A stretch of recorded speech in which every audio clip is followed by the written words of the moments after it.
All over the world, financial investors have started trying to show that they're paying attention to environmental, social, and governance, or ESG, factors in their investment decisions. That sounds like it should be good news for sustainable development in poorer nations, right?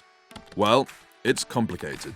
A recent report by the consultancy Intellidex for the UK government warned that some approaches to ESG could actually restrict the flow of funds to developing countries.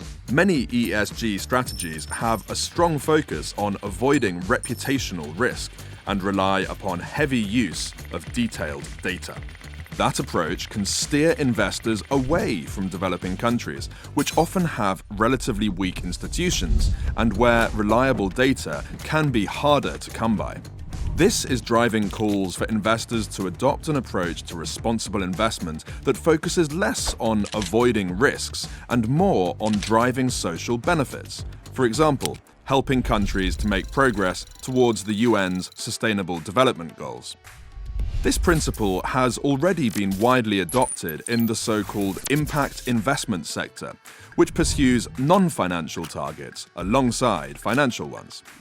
Big financial companies, including BlackRock and KKR, have set up impact funds, although such funds only account for about 2% of global assets under management. Another approach that's receiving growing attention is blended finance, in which governments or multilateral institutions take on a chunk of the investment risk for projects in developing countries to encourage financial companies to invest alongside them. One thing is for sure, this challenge is becoming ever more urgent. Developing countries are still waiting for rich nations to fulfill their promise of $100 billion a year in financial support to help them respond to climate change.